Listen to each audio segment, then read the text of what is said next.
इसमें रिफ्लेक्शन कम सी लगी। हाँ इसमें कम है। आ जाओ, चलो हो गया, स्टार्ट हो गया।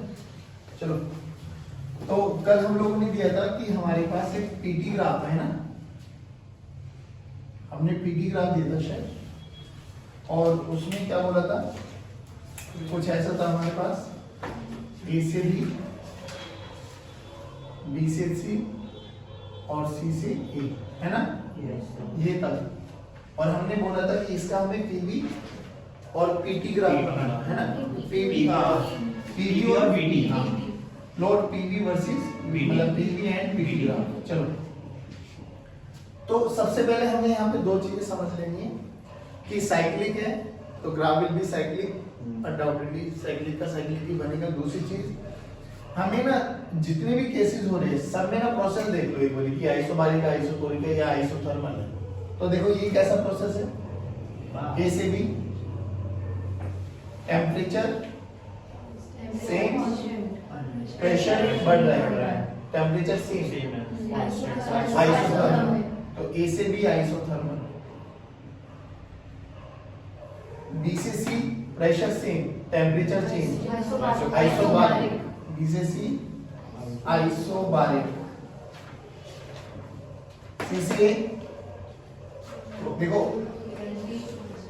बी कौन सा? आइसोकोरिक, क्योंकि प्रेशर और टेम्परेचर वेरी कर रहा है ना। हाँ, तो बोलो ये कौन सा हो गया, सी टू ए आइसोकोरिक। पहले तो ये आइडेंटिफाई कर लेने में कोई बुराई नहीं है। अब हमें क्या करना, बोलो किसका हम वीटी बना दे पहले। अब वीटी देखो, अब ये देख आइसोथर्मल में जो वो तीन ग्राफ बनाए थे ना, आइसोथर्मल में हमारे पास प्रेशर बढ़ रहा है, आइसोथर्मल है बाबा, प्रेशर बढ़ रहा है तो वॉल्यूम घटेगी, है ना, तो वॉल्यूम घटनी चाहिए, तो एरो नीचे की तरफ हो जाएंगे, यानी ए ऊपर शिफ्ट हो जाएगा और बी नीचे, क्योंकि जैसे ए से बी की तरफ जा रहे तो प्रेशर बढ़ रहा है ना, तो ए से बी की तरफ जाएंगे तो वॉल्यूम कम होनी चाहिए, तो कुछ ऐसा बन जाएगा ये तो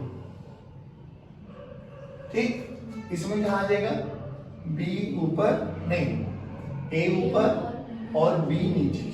चलो, अब यहाँ पे देखो बी से सी आइसोबारिक है, आइसोबारिक में देखो प्रेशर कांस्टेंट रहता है, प्रेशर कांस्टेंट रहता है तो temperature is directly proportional to volume, है ना, तो जैसे जैसे टेम्परेचर बढ़ेगा वैसे वैसे वॉल्यूम बढ़ना चाहिए, और यहां से पास होगा, इसको थोड़ा नीचे बना दो, है ना, तो यहां से ये ग्राफ बना दो,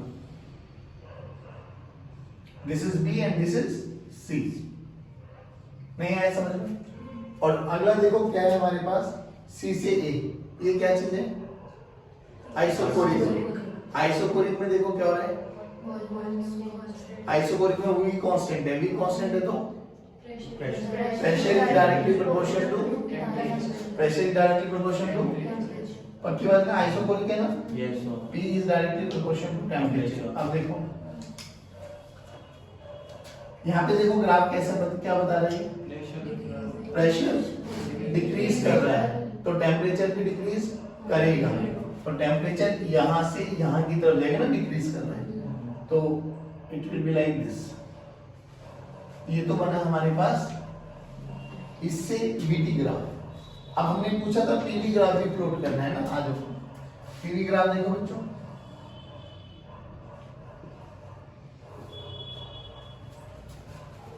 प्रेशर टेम्परेचर कांस्टेंट है, प्रेशर बढ़ रहा है, प्रेशर बढ़ रहा है तो वॉल्यूम के बारे में क्या ख्याल है, याद करो पीवी ग्राफ कैसा बना था, पीवी ग्राफ रेक्टेंगुलर हाइपरबोला बना था, आगे समझ में। हमने ऐसे बनाया था कि प्रेशर कम हो रहा है, प्रेशर कम हो रहा है तो वॉल्यूम बढ़ रही है, यहाँ पे क्या है, प्रेशर बढ़ रहा है, प्रेशर बढ़ रहा है तो वॉल्यूम कम होगी, वॉल्यूम कम, तो बताओ कैसे होगा ये ग्राफ, प्रेशर बढ़ रहा है, बी की तरफ प्रेशर बढ़ रहा है तो वॉल्यूम की तरफ, तो ग्राफ तो ये हो गया रेक्टेंगुलर हाइपरबोला। अब सूत्र बता दो ए किधर है और बी किधर है, ए ऊपर है, ध्यान से देखिए, ए इधर होगा, बी ऊपर, हाँ बी ऊपर है क्योंकि प्रेशर बढ़ रहा है, बी पॉइंट पे देख प्रेशर बढ़ रहा है ना, हाँ तो बी ऊपर ही होगा, ए ये ना, तो arrow will be like this. अब बी से सी आओ, बी से सी देखो, आइसोबारिक में देखो पीवी ग्राफ कैसा था, आइसोबारिक क्या कह रहा है कि प्रेशर कांस्टेंट है, प्रेशर कांस्टेंट है तो प्रेशर कांस्टेंट है तो V is directly proportional to T, P is directly proportional to T। अब देख ध्यान से, P is directly proportional to T, है ना। T टेम्परेचर बढ़ रहा है, टेम्परेचर बढ़ रहा है तो वॉल्यूम के बारे में क्या करेंगे, इंक्रीज होगी। बढ़ेगी, हाँ, तो वॉल्यूम इंक्रीजेस। प्रेशर कांस्टेंट है ना, आइसोबारिक है तो वॉल्यूम इंक्रीजेस। चलो अब आगे बोलो, बैठे आओ। C2 या 4 है। आइसोकोरिक, आइसोकोरिक क्या कहता है, V इज आइसोकोरिक, बोले तो P is directly proportional to T, P is directly proportional to T। T। देखो टेम्परेचर डिक्रीज कर रहा है तो बोलो वॉल्यूम भी डिक्रीज करेगी, वॉल्यूम भी डिक्रीज करेगी। नहीं, वॉल्यूम और प्रेशर तो डिक्रीज हो रहा है, टेम्परेचर डिक्रीज होगा। नहीं, यहाँ टेम्परेचर डिक्रीज होगा ना, नीचे जाएगा। देखो प्रेशर हमारा टेम्परेचर डिक्रीज होगा ना, तो टेम्परेचर, हाँ बिल्कुल। तो इसका कैसा ग्राफ बना है हमारे पास, आइसोकोरिक में पीवी ग्राफ देखो कैसा है, आइसोकोरिक में पीवी वर्टिकल लाइन होगी, डाउनवर्ड्स वर्टिकल लाइन है ये, और डाउनवर्ड्स। बोलो समझ में आया। यस सिंपल सी बात क्या है, आपको वो नो की नो ग्राफ आपके दिमाग में होना चाहिए, पीवी, वीटी और पीटी, तीनों केसेस, उनके केसेस के बेस पे हम लोगों की एजम्पशंस चलने वाले कि कैसे एरो का ध्यान रखना बस इसमें, बाकी ग्राफ में आप कभी भी गलती नहीं करोगे। ओके ठीक है, एक ग्राफ और दिया था कल हम लोगों ने, अगर याद किया तो आप लोगों ने, स्क्वायर बन गया था वो। देखो हमने क्या बोला था, पीटी ग्राफ दिया था शायद, हां पीटी ग्राफ था हमारे पास ऐसे, ए बी सी डी। चलो ए से भी बोलो, प्रेशर बढ़ रहा है, हमें कौन सा बनाना है, वीटी बनाओ, पीवी बनाओ, वीटी बना लेते हैं। चलो पहले आ जाओ, वो नो ग्राफ खोल के बैठो आप लोग। चलो देखो क्या हुआ, प्रेशर बढ़ रहा है, प्रेशर बढ़ रहा है तो वॉल्यूम घटेगी, तो वॉल्यूम को घटाओ पहले। अच्छा यहाँ से यहाँ कौन सा वो है, आइसोथर्मल, आइसोबारिक, आइसोथर्मल, आइसोबारिक, खत्म, दो ही प्रोसेस है।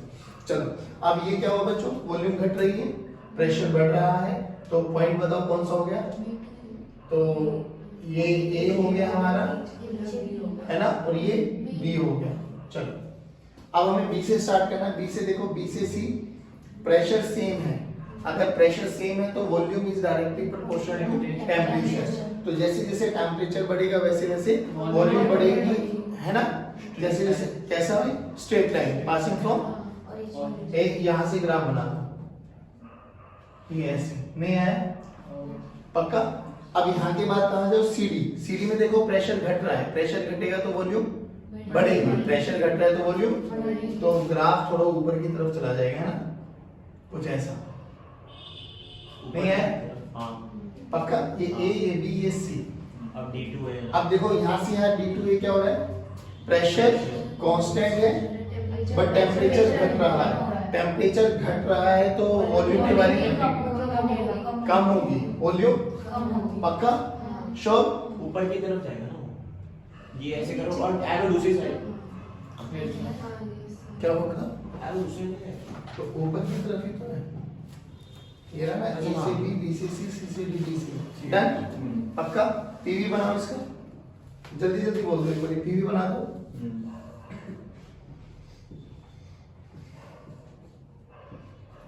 देखो हमें पीवी तो क्यों बनता, नहीं हमें पीटी की बनता ना, अपन सो पीवी बनाना है, बनाओ एक बार। ए से बी प्रेशर बढ़ रहा है तो वॉल्यूम घटेगी, तो रेक्टेंगुलर हाइपरबोला, ए कहाँ बी कहाँ, B2 सीधे करना, प्रेशर ऊपर ही है तो बी ऊपर ही रहेगा और ए नीचे दे, नहीं आए। दूसरे में आइसोबारिक है, आइसोबारिक में क्या प्रेशर कांस्टेंट, तो graph will be start from like here here also. और क्या कह रहा है कि टेम्परेचर बढ़ रहा है, टेम्परेचर बढ़ रहा है तो वॉल्यूम भी बढ़ेगी, वेरी गुड, वॉल्यूम बढ़ेगी। अगला देखो, C2 प्रेशर घट रहा है तो वॉल्यूम बढ़ेगी, प्रेशर घट रहा है तो वॉल्यूम बढ़ेगी, ऐसे है ना, सही है। हां हाँ, और दूसरे में टेम्परेचर कम हो रहा है, टेम्परेचर कम हो रहा है तो वॉल्यूम कम होगी, डायरेक्टली प्रोपोर्शनल कम होगी, नहीं आया, ये A B C and D, और ऐसे कन्वर्जन हम कर सकते हैं, कोई दिक्कत। बस याद क्या रखना कि साइक्लिक बनेगा, ग्राफ हमेशा बीच में से स्टार्ट करना, क्योंकि ये ऊपर नीचे दाएं बाएं किधर भी शिफ्ट हो सकता है, और वो 9 फिगर आपको याद होनी चाहिए। बात समझ में आ गई? अब सुनो, अब हमें ना कुछ टर्म्स याद करनी है, जैसे आप लोगों ने वैसे थर्मो में पढ़ा होगा, ये एडियाबैटिक वोल मतलब बताओ, हीट एक्सचेंज नहीं होने वाला, कंडक्टिंग वोल्स जो हीट होगी, कब तक? जब तक दोनों का टेम्परेचर। डायथर्मिक, इसमें भी हीट का ट्रांसफर होता है, but as comparison to conducting walls में सडनली हीट ट्रांसफर होता है, इसमें धीरे धीरे हीट ट्रांसफर होता है। बात समझ में आ गई? 3 वोल्ट्स बोलो कौन कौन सी? एडियाबैटिक, कोई हीट एक्सचेंज नहीं होगी between system and surrounding, conducting heat exchange होगी, diathermic as comparison to conducting, इसमें स्लोली हीट एक्सचेंज होती चली गई। बात समझ में आ गई? अब देखो, अब हम एक कंटेनर बनाएंगे, है ना, कंटेनर में क्या करेंगे हम लोग, एडियाबैटिक वोल्स लगाएंगे, कंडक्टिंग पिस्टन लगाएंगे, एडियाबैटिक पिस्टन लगाएंगे, अच्छा एडियाबैटिक को नॉन कंडक्टिंग भी बोल देंगे हम लोग, बात एक ही है, और फिर हम पिस्टन को फिक्स कर देंगे, उसको देखेंगे कि एडियाबैटिक होने से कंडक्टिंग होने से क्या वेरिएशन आती है, और उनके बेस पे एक छोटा सा न्यूमेरिकल करते हैं, जिससे हमारे दिमाग में अप्रोच बन जाए कि कभी भी अगर मेरे पास एडियाबैटिक आ जाए, कंडक्टिंग आ जाए, एडियाबैटिक कंडक्टिंग का सिस्टम आ जाए, एडियाबैटिक डायथर्मिक का सिस्टम आ जाए, एडियाबैटिक नॉन कंडक्टिंग या एडियाबैटिक का ही सिस्टम आ जाए, तो हमें प्रेशर, वॉल्यूम और टेम्परेचर में कैसे अपने आप में इक्वेशन सेट करनी होती है, ठीक है ना। चलो इसको उतार लो।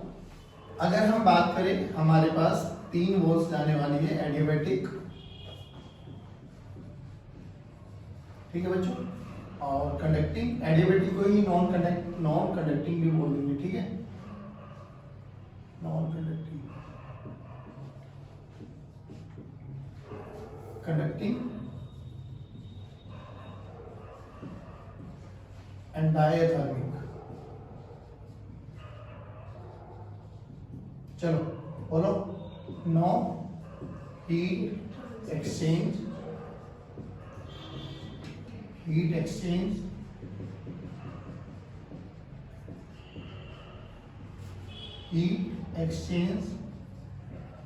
स्लोली, हाँ स्लोली कहाँ है ना, कौन सा? अच्छा देखो, मानो कि मेरे पास ये कंटेनर है, और इसकी जो वोल्स है ना बाबा, एडियाबैटिक वोल्स है, ठीक है, एडियाबैटिक वोल्स है। अब मैंने क्या किया, इसमें गैस भर दी, ऐसे मान के चल, और इसमें क्या किया, अच्छा अभी मैं कुछ नहीं बोल रहा हूं, मैं ये कह रहा हूं मैंने शायद इसमें भी एक एडियाबैटिक वोल लगा दी, तो सिंपली अगर मैं इसको जज करूं तो हम ये कह सकते हैं कि बेसिकली 2 आइसोलेट बॉक्स बन गए हैं ना, इसमें भी कुछ गैस होगी, इसमें भी कुछ गैस होगी, गैस कितनी है, दोनों की वॉल्यूम सेम है, अलग अलग है, वो डिपेंड करेगा कि कितने नंबर ऑफ मोल्स हमें गिवन है। हाँ, ऐसा बोल सकते हैं कि इसमें मान लो इनिशियल वॉल्यूम V1 है, इसका प्रेशर P1 है, टेम्परेचर T1 है, इसका वॉल्यूम V2 है, वॉल्यूम के बारे में छोड़ भी दो भले, P2 temperature, P2 pressure, T2 temperature, adiabatic container, adiabatic wall, और जो पिस्टन है, ये वाला पिस्टन जो है ये फिक्स्ड है, फिक्स्ड एडियाबैटिक है। तो क्या करें, case number 1, what about pressure, what about temperature, हम कुछ नहीं बोल सकते, क्योंकि प्रेशर सेम रहा होगा इनका आपस में जो प्रेशर था, टेम्परेचर में भी कोई वेरिएशन, क्योंकि नॉन कंडक्टिंग है बच्चों और फिक्स्ड है, तो ना ये मूव करेगा ना ये हीट एक्सचेंज करने देगा, तो जो भी इनका रहा होगा वो एज इट इज रहा होगा। अब देखो केस नंबर 2 में क्या करूं, जो ये पिस्टन है ना, ये मैंने नॉन कंडक्टिंग, ये कंडक्टिंग, अच्छा नॉन कंडक्टिंग ही मान लो कि नॉन कंडक्टिंग पिस्टन है, बट ये मूवेबल है, तो बताओ टेम्परेचर में कोई चेंज आएगा क्या, प्रेशर में चेंज आएगा क्या? हाँ, क्योंकि हायर प्रेशर से लोअर प्रेशर की तरफ चलेगा जब तक दोनों का प्रेशर सेम, तो सेम प्रेशर सेम आ जाएगा। चलो केस नंबर 2 देखो कि अब मैंने जो ये पिस्टन है ना, ये मैंने कंडक्टिंग पिस्टन ले लिया और फिक्स्ड ले लिया, फिक्स्ड, बोलो क्या करेंगे, कंडक्टिंग है तो हाँ टेम्परेचर चेंज हो जाएगा क्योंकि हीट कंडक्ट करेगी हायर से लोअर। कब तक? जब तक दोनों का टेम्परेचर सेम, तो टेम्परेचर सेम। अगला देखो कंडक्टिंग है और मूवेबल है। बोलो कंडक्टिंग भी है और मूवेबल भी है, तो क्या हो जाएगा? टेम्परेचर और प्रेशर दोनों सेम हो जाएंगे। बात समझ में आ रही? ऐसी कंडीशंस हमें समझ में आनी भी चाहिए कि भाई हाँ ऐसा हो सकता है। अब देखो क्या हुआ, बोला गया कि एक कंटेनर में ना गैस भर दी, इनिशियली गैस का जो प्रेशर दबा हुआ वो P नोट था, ठीक है बच्चों? हाँ ये pressure P note, volume V note और इसका इनिशियल टेम्परेचर T नोट, ठीक है। यहाँ पर एक पिस्टन लगाया एडियाबैटिक, ये वोल्स भी एडियाबैटिक है और ये पिस्टन भी एडियाबैटिक है। इसका area of cross section A है, ठीक है, डन है। हाँ अब इन्होंने क्या किया, इसमें ना एक हीटर लगा दिया,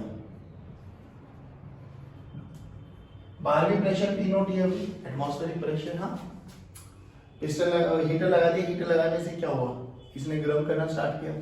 गर्म करना स्टार्ट किया तो बोला गया जब टेम्परेचर T से 2T नोट हो जाएगा, टेम्परेचर चेंजेस फ्रॉम T से 2T नोट, तो बताओ ये जो पिस्टन है ये कितना डिस्प्लेस करेगा, ये क्वेश्चन है। Find the displacement of the piston, find the displacement of piston जब टेम्परेचर T नोट से 2T नोट हो गया।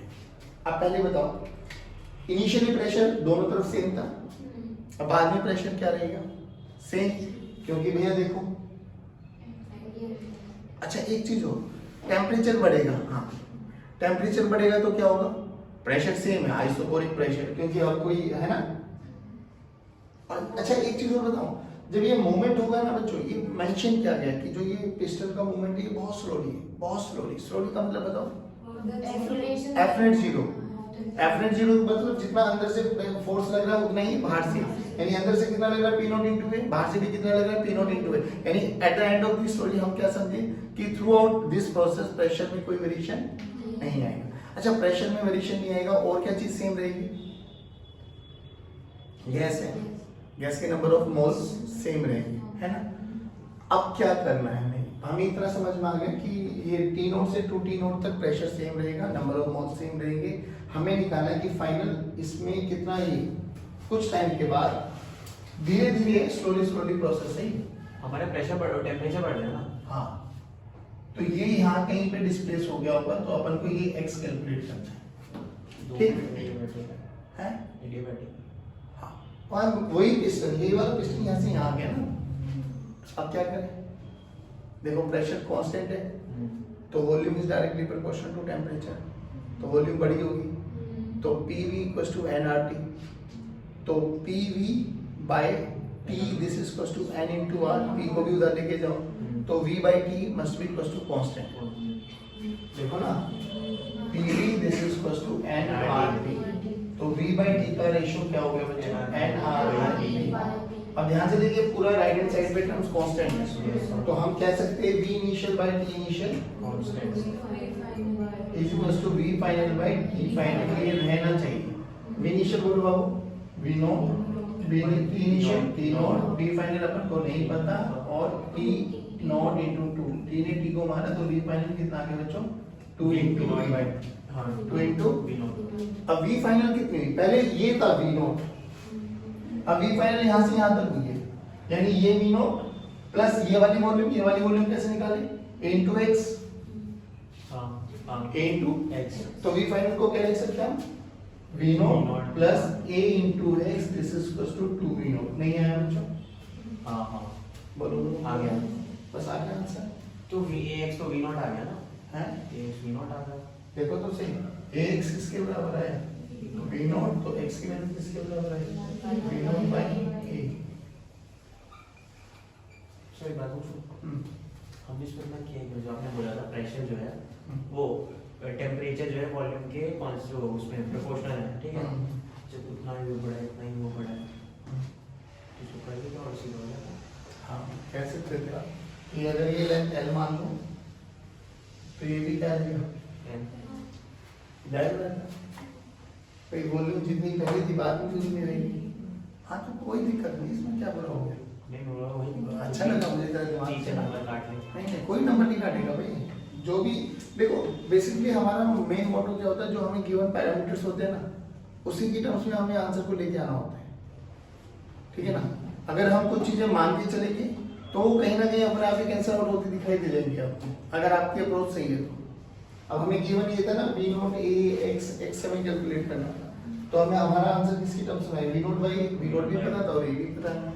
ऐसे हो जाएंगे क्वेश्चंस, बहुत बेसिक से क्वेश्चन है, कोई दिक्कत वाली बात नहीं। अब सुनो, अभी हम बात करेंगे मैक्सवेल डिस्ट्रीब्यूशन का। कल हम लोगों ने मैक्सवेल के बारे में बताया था, dn by dv का रेशियो बनाया था विद रिस्पेक्ट टू स्पीड, और हम लोगों ने वहां से देखा था कि मोस्ट प्रोबेबल स्पीड आएगी √2 RT by m नॉट, है ना।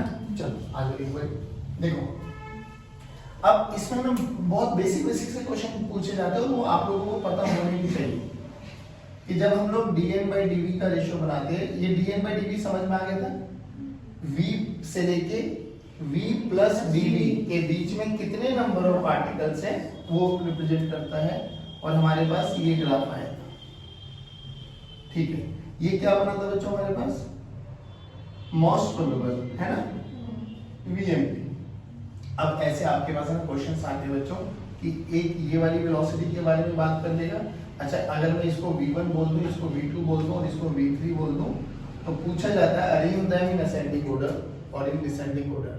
तो वैसे तो हमें समझ में आ भी जाता है कि v3 सबसे बड़ी है, v2 उससे कम है, v1 सबसे कम है, बट सबसे मोस्ट प्रोबेबल स्पीड कौन है, v1, क्योंकि v1 वाली स्पीड के जितने भी पार्टिकल्स है उनका नंबर बहुत ज्यादा है, पहली बात तो ये। इसी को हम VMP बोलते हैं, इसी को V एवरेज बोलते हैं, और ये VRMS होता है, ध्यान रखना है। इसी ग्राफ में सब कुछ उसने बता दिया। तो V मोस्ट प्रोबेबल का जो डायरेक्शन मतलब जो फॉर्मूला आया था वो आया था √2 RT by m नॉट। किसी भी गैस के लिए अगर मैं बात करूं, किसी भी गैस के लिए, तो हमारा m नॉट कांस्टेंट होगा, 2 कांस्टेंट है, r कांस्टेंट है, तो V is directly proportional to temperature. जो हमने देखा था यहाँ का area under the graph, area under the graph क्या देता था बच्चों, जल्दी बोलो। हाँ, total number of particles. Area क्या देता था, total number of particle, total number of particles. अब ऐसे बहुत बेसिक से ग्राफ पूछे जाते हैं। अगर कोई मेरे से पूछे कि यहाँ पर दो गैसेस के लिए जिनका मोलर मास आपको Ma और Mb दे दिया है अलग अलग टेम्परेचर पे, हाँ Ma और Mb दे दिया सेम टेम्परेचर पे, दो ग्राफ हमें प्लॉट कर दी गई है। ये dv by dn का रेशियो है विद स्पीड v, और यहाँ पे बोला गया एक ग्राफ तो ये रहा, एक का ग्राफ कुछ ऐसा आया है आपके पास, ठीक है। नीले वाली को ये मान लो, ब्लू रेड वाली को B मान लो, दोनों का टेम्परेचर सेम है और इनका मास मोलर मास Ma है और दूसरे वाली का Mb है। बोला क्या, बताओ what is the relation between Ma and Mb, कौन बड़ा है कौन ज्यादा है, Ma बड़ा है Mb से, Mb बड़ा है Mb से, दोनों बराबर है, या हम कुछ कमेंट नहीं कर सकते। ब्लू वाला Ma है, हाँ, this one is A, this one is B, और हमें बता टेम्परेचर सेम है, टेम्परेचर सेम है, very good sir. Temperature same है तो देखो ऊपर वाली टर्म कांस्टेंट है, तो V is inversely proportional to M आ गया, जिसका V ज्यादा है और उसका मास, जल्दी बोलो किसका V ज्यादा है, ये बेबी ये देख, वो मोस्ट प्रोबेबल है स्पीड, है ना।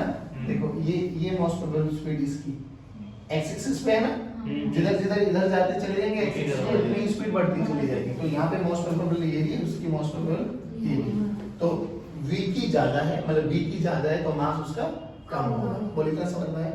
अब देखिए आप लोगों को केमिस्ट्री में ये सब चीजें बताई जाती होगी कि जैसे जैसे टेम्परेचर बढ़ाती चली जाती है तो जो ये शेप होती है ना ये फ्लैटन होती चली जाती है।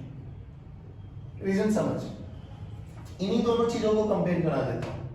मान लो इसका टेम्परेचर T1 था और इसका टेम्परेचर T2 था, और ये बोल दिया जाता है कि T2 is greater than T1, ठीक है, कोई दिक्कत नहीं है। अब बात ये आती है कि T2 is greater than T1 है, तो जाहिर बात है स्पीड बढ़ने वाली है, तो वो बढ़ भी रही है। बट ये जो कर्व शेप थी पहले ये बेल शेप होती है, ये पहले ऐसी थी फिर ये फ्लैटन होती जा रही है। रीजन क्यों, रीजन भी समझ में आता है भाई। ये तो पक्की बात है ना कि टेम्परेचर बढ़ने से वेलोसिटी बढ़ेगी, तो मोस्ट प्रोबेबल पहले यहाँ था, अब शिफ्ट हो जाएगा। अगर सेम कर्व में शिफ्टिंग हो गई तो जाहिर बात है एरिया बढ़ जाएगा, और एरिया बढ़ गया तो क्या बढ़ेगी, नंबर ऑफ पार्टिकल्स। तो एक केस में तो सेम ही तो नंबर ऑफ पार्टिकल्स रहेंगे। तो इसको हमेशा अपना एरिया कैसा मैनेज करना है कि वेलोसिटी बढ़े या घटे, तो ये अपने आप एरिया की शेप ऐसी ले लेता है कि नंबर ऑफ पार्टिकल्स हमेशा क्या रहेगी, कांस्टेंट। ध्यान रखना। तो ये जो कर्व फ्लैट होती है ना, टेम्परेचर बढ़ने से फ्लैटन हो जाती है। रीजन समझ में आया क्यों? क्योंकि वेलोसिटी बढ़ जाती है। बट इसको एरिया को ऐसे मैनेज करना है कि लाल वाले का एरिया देखो और नीले वाले का एरिया देखो, दोनों का एरिया क्या आना चाहिए, सेम। क्योंकि सेम कैसे भाई, तो number of particles will always remain. अब जैसे जैसे टेम्परेचर बढ़ाएंगे तो ये पीक ऊपर की तरफ शिफ्ट होती चली जाती है। समझ में आ गया?